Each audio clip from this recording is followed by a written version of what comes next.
for me, it was the tachycardia did not impact me as much as the arrhythmia. Tachycardia would be really fast, arrhythmia when it was irregular. And I see that so much in organizations. Everybody kind of go beating to their own rhythm. The Right. process, The organizational arrhythmia is the right, problem, not the tachycardia right. in the organization. Even when my heart was slow, if it was arrhythmic, I would collapse.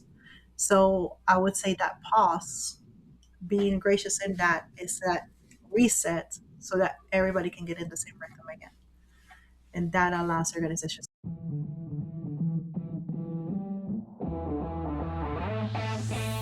Welcome to Daily Power Boost. I'm Sean Michael. This isn't a podcast about pushing harder or fixing yourself. It's a space to see clearly how your experience is actually being created. Each episode offers a simple shift in understanding, not a tactic, not a hustle, a clearer view of thought, identity, and the patterns you've been living inside. Because when misunderstanding drops, relief rises, energy returns. You move forward with calm, sovereign clarity. This is your Daily Power Boost.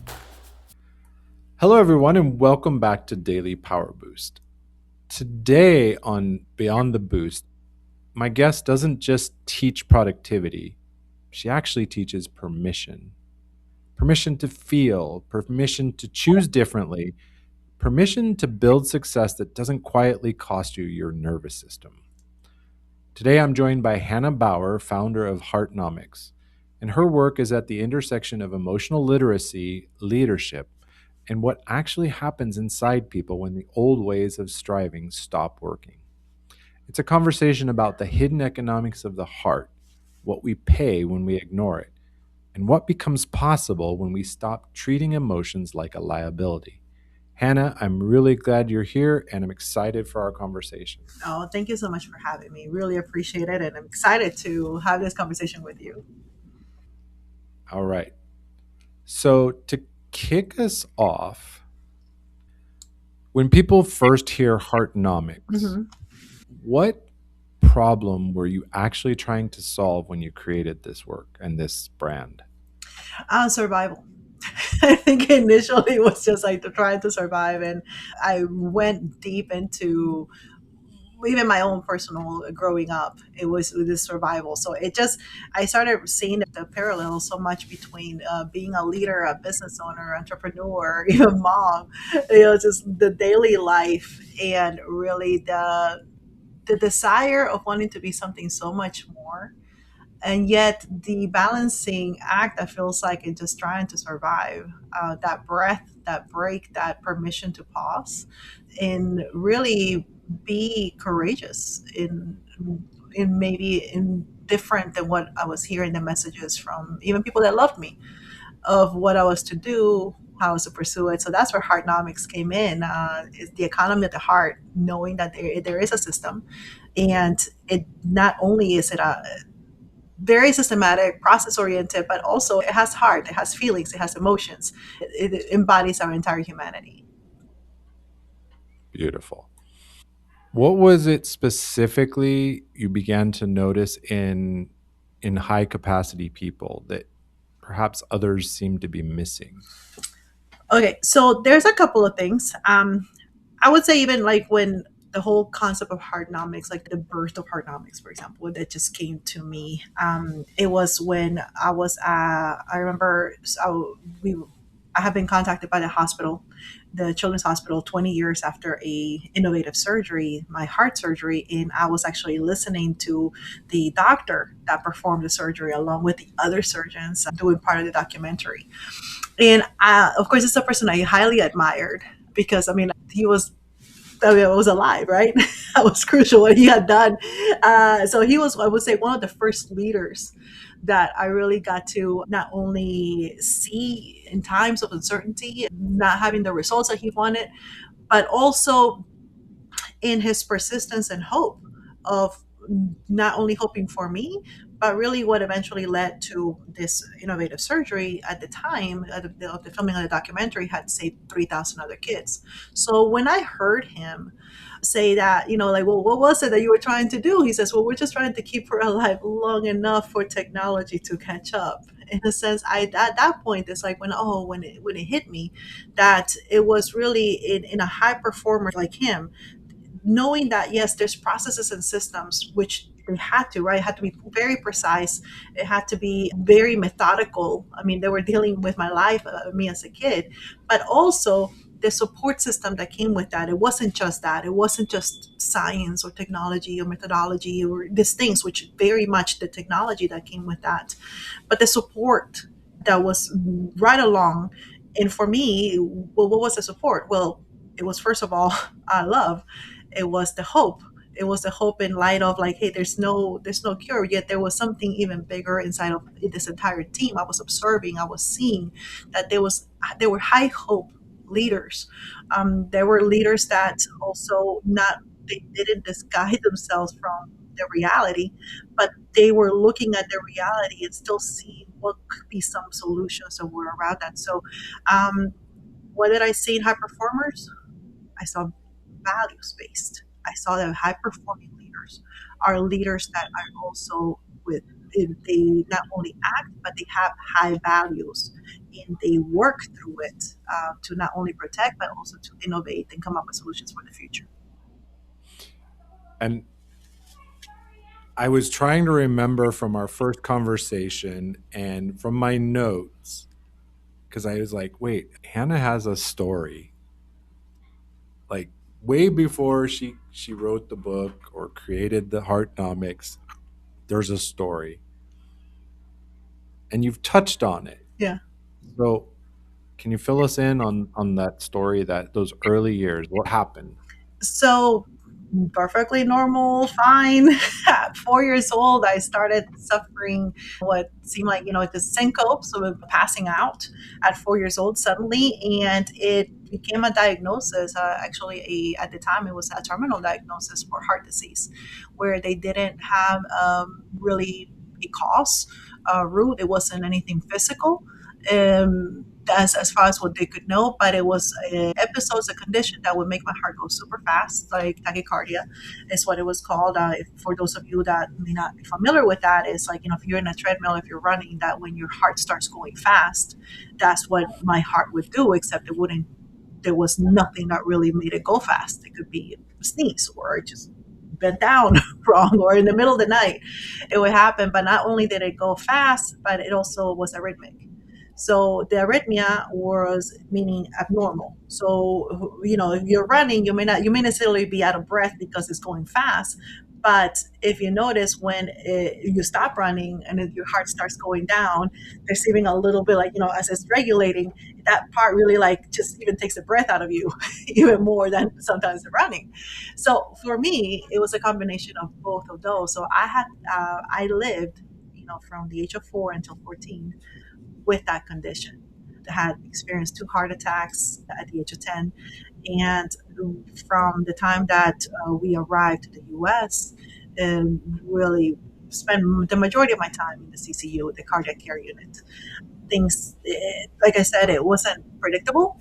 It wasn't like, hey, we know what was gonna, hey, stay away from this or stay away from that, don't do this, don't do that. There was nothing to stay away from or something specifically to do because it was very uncertain. And that's where a lot of my stories and like the resilience that was built, because I had to deal with the uncertainty. I had to deal with even the very things that like the heartbeat that I needed, right, to live. Very Right. painful. That most of us take for granted. Yeah, very painful. And even in the regulating, it was just times where it was only because of the love of my grandmother, my mom, that were around me that even would um, inspire me to take that breath in wanting to continue to live because it was painful.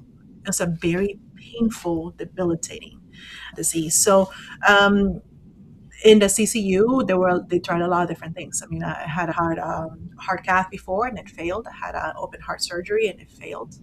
And those were very hard times because then the last thing, the pacemaker was not an option.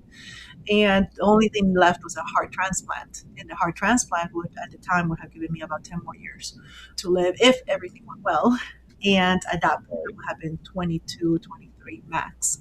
So that was the only thing that was available at the time until, again, from learning from these experiences, right? Like, because every time they were through the hard cat, through the drugs, through the open heart, through everything that they were doing, they were looking at a way to, my problem was electric. So they were wanting to do something where it created a pathway. And 92 came, and that's when this opportunity for a surgery, it was high risk, had not been done before. And actually, it was a combination of three hospitals here, a collaboration. And they came together and did a heart ablation, which now is the main way that people get treated for heart disease, and not only for children, but in adults. It helps with regulating for those of you that may have had palpitations, it goes from that to the people that may have more severe or lethal rhythms dealing with tachycardia or arrhythmia. Yeah, that's an amazing story. Mhm. I remember when you first shared it with me, like I had to stop and take a breath. Like it took my breath, to think of the struggle that you had so early in your life. Yeah. But to see you today and see how that journey created the amazing person, touching lives and helping others through that journey of pain and struggle. Yeah, no, I appreciate that because it definitely impacted my journey. And I would say, I think in a ways, I've been a slow learner because you would think, right? Like, hey, so I mean, I'm very sensitive with so dealing with the heart and all these things. So as I went on, one of the things I didn't realize as a side effect, I guess, of all this is that I didn't really have those experiences, what you would call even like the human development side, right? Like the human. I had to, in a sense, I had to learn to be human, and I didn't quite understand all of that until I started encountering different challenges. And that's really where my curiosity in leadership was arise, because all of a sudden I see that leadership is a way of serving, is a way of being human. And that's really where my search took me. But that was the foundation. But I later on, as an entrepreneur, like I think I mentioned it to you, was I started experiencing the same problems I did as a kid going through heart disease, except this time I don't have heart disease, but I'm carrying payroll, I'm carrying leadership, I'm carrying communication, income, family life, all of these things that were completely exhausting me, and having the same inner effects even of what I experienced being bound to a bed, but now it's just looking at serving and doing things. And that's where I knew I needed to have an answer. I had to go back to the beginning. And what got me through was what I call the beat method. And that's how the One, economics started. Mhm. I'm guessing like the beat method kind of goes back to what you mentioned before, like just getting through that next heartbeat. Yes, yes. Because even like I said, like even the heartbeat, right? Even like the thought sometimes as a kid of the next heartbeat, it was gonna hurt. It just the whole pump, like the action and pumping, and it's just weird to think because we don't think about heartbeat and we don't think about breathing. And as a child, having to very much be aware of every beat and every breath was exhausting. So Right. And that puts you in a very like on the edge, right? Like you said, you know when that beat comes, it's gonna hurt, hurt. but you also know if it doesn't come, I'm dead. game over. Yes, both scary, especially to a child and a teenager, Yeah. because I went through that through my teenage years. Um, and that what got me through. I mean, the initial part, which just goes again with B for beat, was believe. I had to believe. I had to believe that there was going to be better. I had to believe that next beat was going to take me. That next heartbeat was going to take me to a better place. It was going to. It was a good thing. And things that I couldn't do because, again, as a child, I couldn't play and even go to school. I was not allowed to at times because of the liability of the heart attack. I had to believe that there was a better future, that still today there was something I could do. And that's where my little mini shifts came in, was from the hospital bed. I had to check my belief and in essence give my my realign the energy so that my body will get in alignment and align with getting better, align with healing, right? align with And what was believed. and strengthen that belief, Yes. right? Because that's the thing with belief. Those micro shifts, those micro actions reinforce. Hmm. Because if we just hold a belief and, it's like a small plant, Yeah. right? Often we have to feed it and nurture it and take care of it and give it light. Absolutely. And that was the initial part. So, and B is believe, engage, act, transform. So once I believed and looking at engaging, I had to engage with that thought, engage even with that conversation, and like think about, well, who can I talk to? What can I see? Or what can I remember? What's a good memory? Like engage with whatever resource I had at the time. Sometimes the resource was my imagination. you know, Sometimes it was a book. Sometimes it was a movie. Sometimes it was a person, a volunteer. So that engagement came in a different way. And then it was the action. What was I going to do to keep on with feeding that belief, aligning, making that belief even bigger, a bigger presence in my life. And what was the transformation? Okay, if I believe this, if I engage with this, if I act with this, what is the transformation I'm seeking? What is the end goal? And then did that end goal feed with my belief? And it became this loop, and that's how my days were spent. That's how a lot of the things that I did. I mean, honestly, I look back at it many times like, oh yeah, I mean, it did happen. I think sometimes we want to erase a lot of things that happen in life. And that was also one of the struggles I went through. Once I got through my heart disease, I got through this hard part. I didn't want to talk about it. It took me about, it wasn't until the hospital called and suddenly I feel like exposed that like, wait, now, wait. I mean, it's a big deal, right? And I wanted to help, but it would have been at that point over 10 years. I didn't really want people to know. I wanted to hide it, especially hide my scar, the scar in my chest, because I'm like, man, that was a hard time. And that was a failure. It wasn't even a scar that I got and it made me better. It was a scar that I got and I felt worse. I mean, it was tough going through open heart surgery, and there was no positive result from that I could see as a kid. Hmm. It's in the whole story because there was that scar was very much a part of my progress. That scar, what they learned, really did give them the solution for that surgery. And I believe that was the same thing with my perspective. That was something I did have to change, to look at the scars, look at those tough moments and see, well, how can this help somebody else? The same way like the surgery helped me and it saved 3,000 other kids, I knew there was even more to that. And that's what I'm doing now. Beautiful. And all right. So a lot of leaders, they're often recognized or rewarded for what we would call emotional control. Hmm.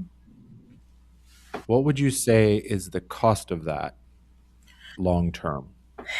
Your sanity. So we'll start with that. Um, in my search for, I mean, again, because I had to be so much into the emotional, I went all the way the other way. I became a process and systems person. Because again, this was the way that I became very rigid. I became a black belt in Six Sigma, continuous improvement. So I can do some amazing work with data, processes, the way, all the stuff. But then one of the things in there, which was my mistake, was relying in the rigidity of the process and the system to also not only regenerate and help the system and process, but yet forgetting the very person for whom that process and system worked for. And I wasn't going to do that unless I allowed myself to actually be able to look at the emotional impact of what change in processes and systems does to the person, does to the end user. What is the impact, which the initial impact is an emotional impact. When you start looking at data and people feel like they're being not trusted, when you ignore emotional intelligence, when you ignore the emotion that comes in looking at areas that maybe because you're looking really to be better, not because you're looking at to see, where's the fault in this. Even your best of intentions can be perceived the wrong way if you don't take the time to take at the emotion that's around that and look at the other systems, which definitely is, there's an emotional system like the body. My heart was a cardiovascular system, but there's also a nervous system. So the cardiovascular very much needs the nervous system, just like the nervous system needs the cardiovascular. So the same way in an organization. And what do we call this nervous emotional system? Well, we call it culture. So a lot of that, like, you cannot build a healthy culture if you yourself are not allowing to see not only the temperature, but be able to grow and be intentional in the emotional aspect, the cultural aspect of that organization. Right. Because you're not working with a workforce of robots. You've got human beings Yes. that emotion is the root of being human. Well, yes, and a lot of people, even with work, a lot of the identity is around work. I mean, some cultures, their entire identity, after your name is usually, what do you do? Or, hey, I do it and I do X. A lot of times the identity comes from a role that is fulfilled. And there's a lot of emotion attached to that, which that is the other part. The other challenges as leaders is being grounded in the identity, dealing with purpose, and dealing with the emotion that fulfilling that purpose comes about. Right. Well, and like you said, in so many cultures, it's, oh, hi, nice to meet you. What's your name? What do you Mhm. And I've noticed, well, I'm an engineer or I'm a doctor. Right there, we know that we've adopted that as identity. It's not what I do, it's I said I am. Right. And I'm really big because I've seen it again and again. I just saw it again in January. I went for a big event where we raised several $1,000s in 2 days for You Are Enough, which is a relatively new organization. There was a video from Blake Mykowski. He was the founder of Tom's Shoes, and he pioneered that one for one giving, right? Mm. You buy a pair of shoes, they give a pair of shoes to somebody who needs them. Yeah. Built this company, very, very successful, exited. Basically, by all external views, he got everything he wanted. He's got the nice house, nice everything that people strive for, right? All the success. And he fell into a really big depression, Mm. thought about ending it, Mm.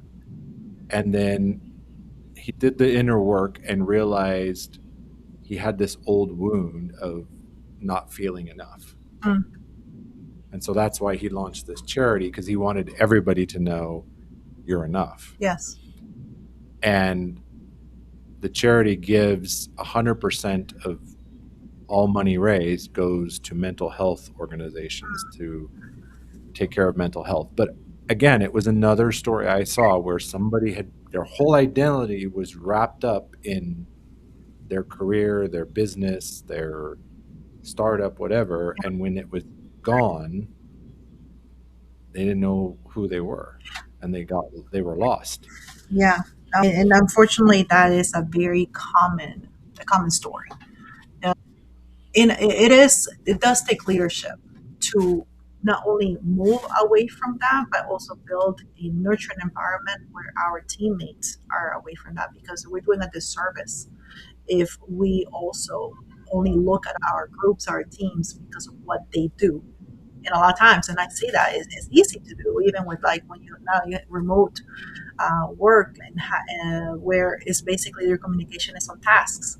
It's all tasks. So you start seeing at the person more the position on the task oriented, and you're not looking at the entire person. So that's something that it is a true challenge for leaders to see beyond. And actually, that's one of the things when you talk about burnout goes right along with that, with over 77% of the professionals saying burnout. Also, over half, over 60% look at themselves as like, nobody sees me. Like, you don't see me. And well, we want to belong. That's one of the minimal basic things in Maslow's hierarchy of needs, right? I mean, we need that family. We want to belong somewhere. Belonging. And how do I belong in this family? How do I belong on this tribe? How do I belong in this job? Well, by what I do. And if you start seeing that, you start really becoming not who your purpose or you're meant to be, but you start imagining even what's expected. We start having unrealistic expectations because nobody told us that. Many times, like nobody told you to become that, but yet we start creating this idea in our heads, and it very much messes with you. It's either if the job is lost, retirement is another one, or even I see that a lot with founders. I work a lot with founders and nonprofits, and it's very difficult to even have that legacy. The legacy living well, even in the private space, right? I mean, the private space when you have a new person, and in government where you have people have been there a long time, you will see their retirement. It's like, yes, they want to retire, but once it's retired, say, what do I do next? And that's why purpose is something that needs to be Right. nurtured the entire time. Your entire life is we're nurturing the purpose. Purpose and meaning. And of course, the new generation, Gen Z, that's in the workforce today, Hmm. they're highlighting that more, right? Because they won't talk like older generations. We got into that, and I kind of compare it to what you were talking about, Hannah. Like after you had the surgery that saved your life and let you move into a more normal life, right? Not chained to a bed, not on monitors 24/7 just to stay alive. And you said there was about 10 years you're like, you didn't want to talk about it. You didn't want to. I see it as you went into disassociation. Like it was so hard. The only way you could handle was to just separate and head down, run the systems. The systems work. And that's what a lot of people do when you were just saying they've got to keep the job because they got to keep the lights on, but it's miserable. There's no meaning. There's no purpose. I don't seem like I belong. So I just have to buckle up and push through, right? Disassociate. The tough part when we disassociate from the painful emotions, right? We can't turn some of them off. Mm, no, you can't. We turn the challenging emotion. I don't even like to call them bad emotions. The challenging emotions, Yeah. we can't feel the joyful emotions at the same level. It's true. It's very true. And that's where like my whole mini shift, I had to one of and that's where the self-aware leader comes in, right? Because being able to catch those, recognizing that part that, oh, wait, that's not that doesn't align with me. It's aligning with something else, but it's not me. And I think that this is the other part because I know even as I was feeling or going through different things, I was frustrated and sometimes it came mad. So it's like frustrated I was feeling it, then guilty that I was feeling that way, especially knowing what had happened, right? And that's where empowerment becomes so key, right? And you gotta empower yourself. That's why your community is huge. I mean, you've gotta be in that community because people will see different things. We need each other. And honestly, when you start we've all gone through different hard things. You may have gone through a heart attack when you went through a loss, went through even loss of relationship, loss of a job can be traumatic. All of the different parts, even kids growing up and going into college. So Right. Empty nest, yeah. yeah, it's so important because it's so easy to get wrapped up your identity in the role you fulfill, whatever role that is, and not really have your identity really grounded in your purpose of who you are, because your purpose may express itself in different ways. But is understanding that we as leaders, we're getting in touch with our purpose and helping other people, serving. We make environments where they can serve fully in their purpose. And companies that do that have been proven to be profitable, very profitable, Very profitable. bringing their whole self. So this whole idea that emotion doesn't have a place in business, or that you have to disassociate yourself, or it's not good practice, or this is a soft skill. It's not a soft skill. It's an essential skill. You look at sales. Sales is an exchange of emotion. That's all it is. When you see those billboards, they're showing you how you will feel if you have that. Not even the product. You may not even remember the product. You see, like, oh, they look happy, and it's that brand next to it. I don't even know what they're selling exactly. You a coat sales? Are you selling purses? Are you selling a fragrance? Is really the association we do with emotions. So to ask our people to consistently not bring emotion or not feel and be task, task, task, task, yeah, you're creating this whole dysfunctional system that is not good for companies. It's not good for sustainability. It's definitely not good for our mental health. Right. And we see the effects of that in the world today, totally. Yeah. Which brings me to this point. You talk about in your work that emotions are data. Yes. They're not distractions. Nope. What changes when someone really, like, when that really sinks in for someone? Well, for me, it changed a lot. And actually, I learned that from my Six Sigma training. I learned it from turning qualitative data into quantitative data. In qualitative data, again, it's like when somebody giving a customer service experience, it's like, how was your experience today? Oh, it was great. Well, my great may be different than your great, right? So I had to, in a way, okay, well, how do I interpret great to us? What great, even to that employee that collected their grade to their grade. Well, we had to have standards.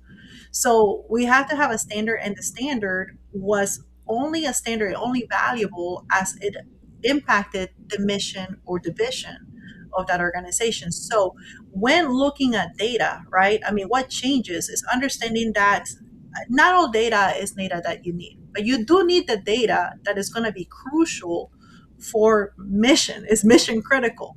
So understand Mhm. that we're consistently receiving all of this information. And when you know your purpose, because it's the same as the vision of the organization, when you know your purpose, it stops being overwhelming, all of these signals that we're getting, and you start being very intentional and precise in what you're listening for, so you can use that as increasing the fulfillment in your life and being effective. Again, for one of the ways I serve leaders is leaders that don't just want to do the thing, but they want to do the right thing and do it right. So in a world where busy is rewarded, it's not about being busy. You don't have to be there 100% of the time, but you do have to be there 100% at the right time.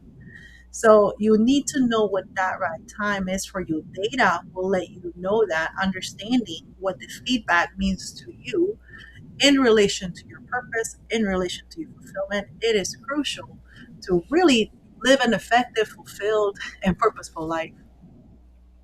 Right. And through that, build a successful organization that grows and serves at a higher level. Yeah, and be happy doing it. I mean, think about it. Like when you're productive, when you're like all like full of conflict, where you can't even breathe, take a breather because you're so busy. Or you're productive when you're at rest, you're relaxed, and you're like enjoying, and you're excited about what you do next. And that's what we're talking about. So, where do you see, because you mentioned emotional intelligence, and I totally agree, emotional intelligence is not a good to have soft skill, it's mission critical. Yes, And the data shows that yes, organizations that have leaders that operate from emotional intelligence, they're more stable, there's more employee engagement, there's less turnover, all of that, right? They're more happy customers, better revenues, yeah, all of that. But where do we confuse emotional intelligence with emotional performance, or sometimes what we call that spiritual bypass? well, I haven't with the spiritual bypass, but the emotional performance, you mean like pleasing people? Is that No, like performing emotions. Like we're not really engaging with the emotions. We're just putting on the good emotional face. So yeah, I understand. Yeah, that really, but it's just a performance because we're not actually, what I believe is first, in order to have emotional intelligence, it starts right here, right? You right? got to be in touch with your own and open to your own emotions and realize what the signals are trying to tell you Yes. before you can transfer it out to others. Hmm. Yeah. But some leaders are doing the emotional performance. Hmm.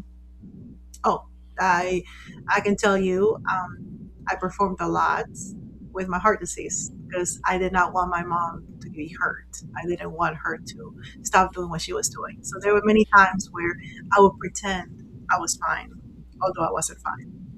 And there was a point where I pretended so much, especially because something good had happened, right? Like with my birthday, we were celebrating my birthday, and I put on I just wanted to keep on celebrating. I was 10 years old. It was a milestone. Didn't think I was gonna happen. Started feeling not well, and that I didn't say anything. I kept on putting on the smiley face. I kept on saying everything's well. Well, that's when I had my first heart attack, and I will say that's what happens with leaders. It's draining. Not only is it draining, because those times when I would put on that mask, it would take everything away from me. But not only that, it took away the very life of me. So Right. that's, And it could have permanently taken that away from you. oh, 100%. If I didn't have somebody there that care that looked, right? Think of it in an organization. And we do that sometimes for the sake of, because sometimes we have very admirable leaders that we love, or people, the one that rock the boat. So, how's everything? Oh, doing awesome, doing great. Can we do this? That, like, yeah, absolutely. And then it doesn't get fulfilled, or the way it gets fulfilled is by not ethical ways. Hmm. And ethical, that's, or where things are getting bypassed in the sense, so like, oh, we don't need to do that. I know we normally do that, but we're not going to do it. We're not going to skip the standard. And you could potentially really deal with safety problems, a lot of different things. So emotional bypass, or even just like engaging in emotions like that, they don't serve you. They don't serve the person. I mean, imagine my mom. Was it better to deal with somebody who wasn't feeling well and giving her some space, or having to deal now with a kid having a heart attack trying to find a hospital? I mean, even the person I was trying to protect, in essence, I was putting more on her. And the same goes when you're doing this with, right? When you're not expressing, you're actually putting pressure in the system that you're very much trying to protect. Right. I totally saw that as you were telling that story. It's like you were trying to protect your mom Mm-hmm. from having to face the pain of the emotion in the moment. So you stored it away. Mm-hmm. It collected interest, Yes, and when the bill came due, it was expensive. very much. Very much. It became an urgent heart attack, something that, I mean, maybe they could have been prevented, maybe not. Maybe that's the way it was going to happen anyway, but we just wouldn't know, would we? Why would we want to put ourselves in that situation unnecessarily? I heard it recently in a discussion. Our body, our systems, the first is a whisper or a feather, like, Mm-hmm. hey, Mm-hmm. you need to change something. Mm-hmm. And if we ignore it, it becomes a slap on the face. Like, hey, wake up, pay attention. Yeah. And if we continue to ignore it, it can become a 2x4 on the side of the head. And if we continue to ignore it, it quickly becomes a bus or a train Yes. that hits us out of seemingly from nowhere. But if we were paying attention, we would have saw the train coming. Oh yeah, and this is a big deal, especially I would say like right now where we're at, because we're seeing a lot of change happening around us, a lot of change that we're having to take in. Right, there is a race. I mean, like it or not, that we're in the middle of a race. We hear that from even technology founders and people, that there's a race to try to get there first. They don't even really know what exactly we're going to get to first. We don't know what there is. Right. We don't know what there is, but we just know that we have to be in a very high rate also of adoption. But some things are not, there's not, all the check marks are not being there, because right now is getting there first. That's the goal. And this is where we also have to be careful, right? Because there's certain signals, there's certain things, even at the adoption rate, even the burnout that comes from adopting so quickly different types of changes and questions and raising your hand. And it takes courage, because I know I didn't want to, like say, put her in my mom's parade or the family, right? It takes courage. And sometimes it does. It's like, this is easier, it's familiar, it's comfortable. I want everybody to be fine. And realizing that no, that you're not raising your hand, you're not explaining something, raising those concerns or following that emotion, it can lead to what you just said, like it's a train wreck. In my case, a heart attack, but it can be complete disruption and something that maybe you cannot come back from. So it is important. We have these emotional signals we were giving this. This is not doesn't get in the way of our performance. It helps us perform better. It helps us to Exactly. be, it's what differentiates us from robots and artificial intelligence. It is a superpower, not something to hide away. Yes. All right. So, how does Heartnomics change how we make decisions under pressure? Well, first of all, it's alignment. So I said it's Harnomics is transformation through love and excellence. So you got to have both. For that, you need leadership. You got to have the human operating system as well as you have to have the your operational system for the organization. So it's both. A leader that can help manage, balance, be able to serve, properly position both those the great team and the great processes and systems is the ones that we're going to see not only be profitable but be able to accomplish their mission, their vision, and that part. So that's where Hardnomics helps. Hardnomics helps with the leadership system to be able to have to optimize your human operating system, which is your emotional, your culture, the character, the values based leadership, and be able to identify the gaps in your processes in the system, but making sure your processes and systems are working for the people. Does this mean perhaps integrating different technologies? Yes, it may mean that. Does it mean getting rid of a lot of things that we have? Yes, we have to unpack a lot of things. Absolutely. So it is both. Basically, with Hardnomics, I'm doing what it was done for me, utilizing technology to be able to strip away the different, in my case, were a lot of electrical nodes, but I had to have clarity. And once we had the clarity, the energy was able to flow. For me, the energy is our people, it is the heart, and the people are the heart of the company. So we do that through doing purpose assessments, we do communication assessments, we look at the entire strategy. I do executive coaching, so I'm able to help both providing a safe space for the C suite and your board of directors to be able to look at the governance overall and even look at the AI governance of your current organizations. What is one emotional skill you believe every modern leader must develop, like it or not? Pause. And actually, maybe is the pause maybe the action, but the grace to pause, the understanding that I do have to take that breath, even how hard it look at, but it does take me time to stop, and I have to be gracious enough, give myself the gift of being able to breathe, being able to pause. So I will say that is one of the main things is not feel guilty about pausing, not feel guilty because I think that's why people don't do it, but really embracing the gift that comes with taking that pause, that grace of whatever may happen because of taking that pause, but knowing that it is so much better when you're able to do that in order to get your organization and yourself back in rhythm. For me, it was the tachycardia did not impact me as much as the arrhythmia. Tachycardia would be really fast, arrhythmia when it was irregular. And I see that so much in organizations. Everybody kind of go beating to their own rhythm.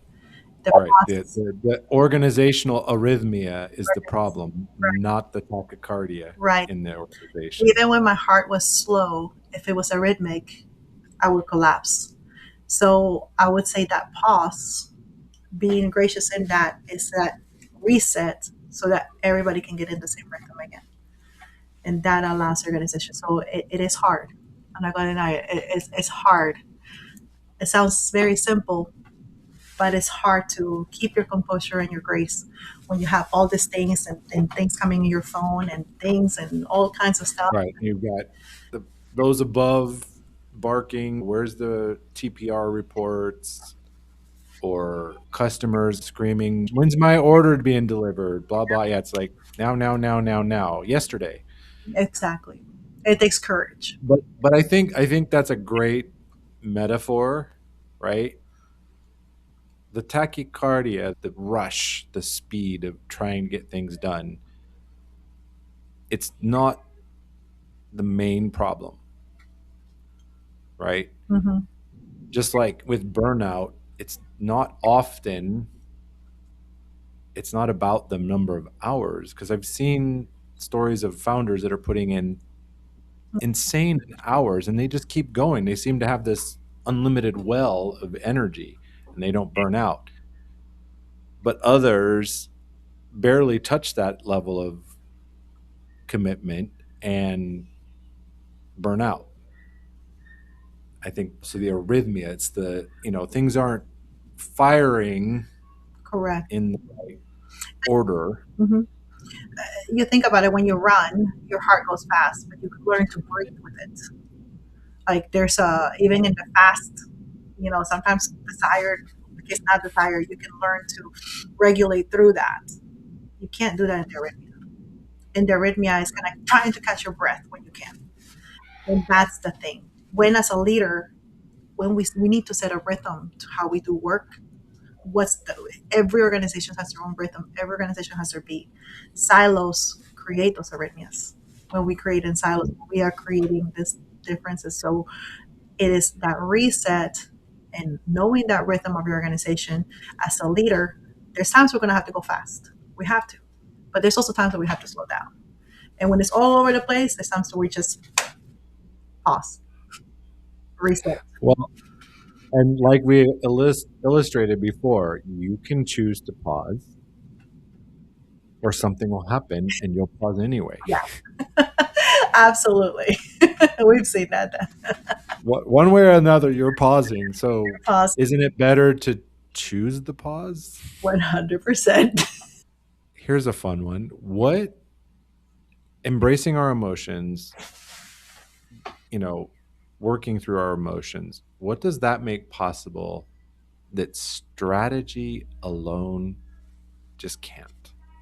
Strategy alone, well, I would say my immediate response was decision making, because when you are making decision, now you can say strategy, well, the strategy tells you decision making, but you can make plans, but also if you're not ready to change those plans, and not everything goes according to plan. So I would say before decision making, adaptability. When you are at a good emotional place, you're able to adapt. Things don't become personal. Things don't become, oh my gosh, it's the end of the world, or my entire purpose or the whole meaning of the world comes to a stop. But when you're able to adapt in highly emotionally grounded people are able to do that. The adaptability, also with that comes the agility, right? Even in the agility to be able to go fast or slow down, or different things. But Or to pivot? yes, so the adaptability really comes as a skill, as a response of very well grounded emotion, highly the emotional intelligence is alive in you and in the organization, being able to adapt together. Love it. It's so true. If someone listening was to feel exposed right now, like the conversation is touching something tender, what would you want them to know? That it's okay. If you're frustrated, is because you know there's something better. So I think taking frustrations and taking the whole responsibility, frustrations is what's draining, taking it from me. Like I'm not releasing those frustrations, but also I'm being curious into what things that are frustrating you right now. And I think, and that's part of being the emotional aspect, is that not be afraid to question, to ask deeper into why those things are frustrating, as scary as it may be, because that is the very key that we need to, that tells you your, not only your purpose but even your next step. So I would say be encouraged. If you might be like feeling right now someone like, I don't know how I feel, like, I am feeling this, actually that's a good thing. It is not bad, it's embracing it, because you feel that frustration, that definitely means that you know what it's like, there's another side to it, and it's definitely attainable to you. Otherwise you would not have been able to believe that or even have that concept of thought. Right. I always see emotion or that feeling, it's a signal, Yes, which means you need to get things, you need to look under the hood, yes. to use an automotive metaphor. Look under the hood, what's going on? Something is not working right. So take a look and fix it. Yes. All right. Final question before we wrap up. When people truly understand the economics of the heart, Hmm. What is it that they stop sacrificing? Community. They stop sacrificing community and network because economy doesn't exist by itself. So it's an economy of the heart because it's a connection of different hearts coming together. They stop sacrificing the time, what we may say social time. They stop sacrificing times where you need to be with other humans. What is it? Enjoying company from other people. And I think that's usually what ends up being sacrificed a lot is the Mhm. need that we have to be social. We need that on our outside of work, just as we need it in the workplace. It's a network. Economy doesn't work if there's not a producer, a consumer. An economy doesn't work if there's no supply, there's no demand. I mean, there has to be uh, there's an entire network for an economy to be able to work. And the economy of the heartnomics, is because you are connecting with people's hearts. There is a network. You have your network, you have the inner circle, you have the people that you do work with, you have the people that you do work for. And then definitely you are people living out your purpose, which is your gift to the world. All right. Thank you, Hannah. This has been a beautiful conversation. I really appreciate it. I know that there was a lot to take in from everything we shared. What's the easiest way for people to find you? Oh, well, you can go to my website, heartnomics.com. That's the easiest one, HEARTnomics.com. You can find me on LinkedIn as well. I do have a complimentary alignment assessment for those of you that want to do for individual look at how you're doing with your heart leadership. So you can find that on my website as well. Yes, and I will go ahead and link all that in the show notes so you have easy access. Thank you all for listening. Thank you, Hannah, for being here and sharing your wisdom and your experience. It was beautiful, and I'm very grateful for it. Appreciate it. Thanks for having me. All right. Bye bye, everyone. We'll see you next time.